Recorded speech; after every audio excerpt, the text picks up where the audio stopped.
Pemirsa, terima kasih masih bersama kami. Berita selanjutnya Mahabarakat. Wali Kota Banjarmasin melantik Wan mengambil sumpah jabatan pimpinan tinggi Pratama, jabatan administrasi Wan jabatan fungsional di lingkungan pemerintah Kota Banjarmasin.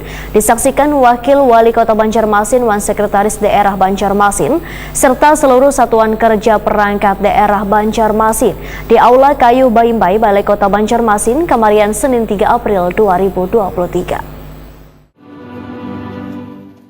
Wali Kota Banjarmasin Ibnu Sina melantik Wan mengambil sumpah jabatan pimpinan tinggi Pratama, jabatan administrasi, Wan jabatan fungsional di lingkungan pemerintah Kota Banjarmasin. Disaksikan Wakil Wali Kota Banjarmasin Arifin Nur, Wan Sekretaris Daerah Banjarmasin Ihsan Budiman, serta seluruh satuan kerja perangkat daerah Banjarmasin di Aula Kayu Baimbai, Balai Kota Banjarmasin, Jan R.E. Martadinata Banjarmasin Tengah, Kamarian, Senin 3 April 2023.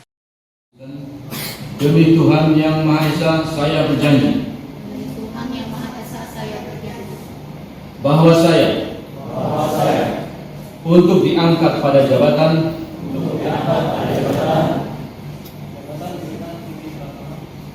administrasi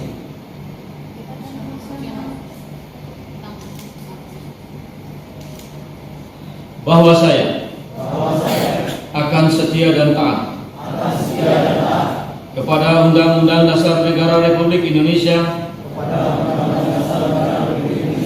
tahun 1945. Wali Kota Banjarmasin Ibnu Sina Takuni Prima TV memedahkan dalam pelantikan ini ada 2 SKPD nang dirotasi, yaitu Kepala Dinas Kebudayaan Pemuda Olahragawan Pariwisata Banjarmasin Iwan Fitriadi dengan jabatan baru sebagai staf ahli bidang kerjasama Wan Investasi Pemerintah Kota Banjarmasin. Wan Kepala Dinas Pemberdayaan Perempuan Wan Perlindungan Anak Banjarmasin Madian dengan jabatan baru sebagai Asisten 2 Bidang Perekonomian Wan Pembangunan Pemerintah Kota Banjarmasin. Rotasi ini menurut Ibnu Sina hanya untuk penyegaran Wan pemenuhan pelayanan publik, sementara 30% yang turut dilantik merupakan tingkat kepala bidang Wan Kelurahan nang bergeser untuk mengisi posisi nang kosong.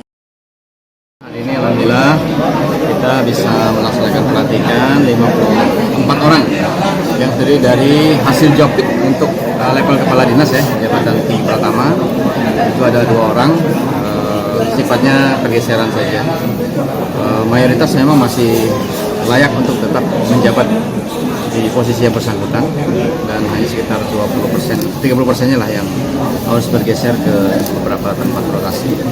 Kemudian untuk administrator, administrasi itu memang kebutuhan organisasi karena ada kabit-kabit yang kosong sehingga harus diisi. Walaupun di eselon 3A-nya memang tidak ada karena memang belum ada yang pensiun. Nanti yang akan datang mungkin. Karena bagaimanapun juga organisasi harus tetap berjalan, harus segera diisi dan itu juga terkait dengan pengembangan karir dari ASN.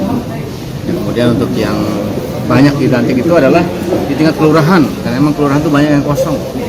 Nah sehingga kemudian perlu kami isi segeranya. Kemudian lagi ada yang mendapat tugas tambahan.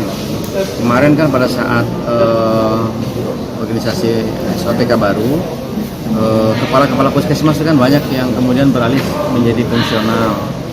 Nah kemudian ada fungsional yang diperbantukan. Makanya harus dilantik segera. Ibnu Sina berharap mereka nang dilantik bisa sesegeranya menjalankan tugas dalam memberikan pelayanan kepada warga.